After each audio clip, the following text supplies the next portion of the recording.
In this third installment, we talk about something that I've probably been obsessed with for a long time, and that's resurrection. It's just something about making dead things live again. Listen, so in this story, we get to see, you know, God is saying, you know, can these bones live? And this is important because, you know, sometimes people want to talk about resurrection that makes it less magnificent, right? Like, well, Jesus was dead 3 days, okay? Lazarus was dead 4. These were dry, dead bones. These were skeletons. Can these bones live? And flesh goes onto them, and he puts them together again. But what I want to focus on in this story is, first of all, resurrection outside of Easter. That we don't have to think some of God's power is relegated to certain areas of our lives or certain times in our life. And I think that's what we do, right? Like, oh, I've done wrong, so today I can't call on the power of God to fix what I've done wrong because I was in the wrong. No. The power of God works wherever you are and whatever you've done. And the other thing I want us to look at is the fact that God says, can these bones live? So speak to these bones, and he says prophesy. And I like that because the prophecy was simply saying back to the dead thing what God had said.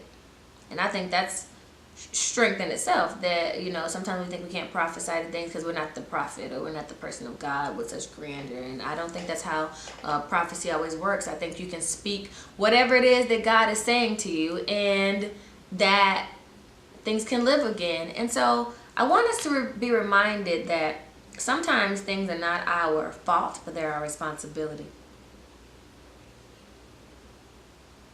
Can this live? Well, if it can live, then say to it, blah, blah, blah, blah, blah. And I think sometimes when God gives us callings that are for broken things or things that are falling apart, you know, sometimes we're discouraged because it's not our fault. Like, I didn't mess up this situation. I didn't tear apart this ministry. I didn't break this family apart. There are going to be some things that God's going to call us to that are not our fault, but they will be our responsibility. So that means we have to make sure we've heard from God so that we can speak whatever God says to bring life back into it.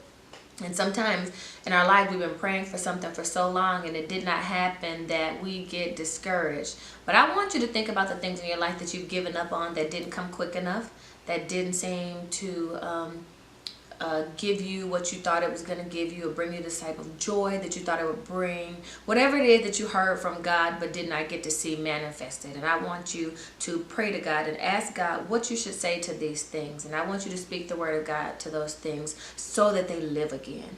Things can live again. If Jesus can be resurrected, so can your marriage. If Jesus can be resurrected, so can your joy.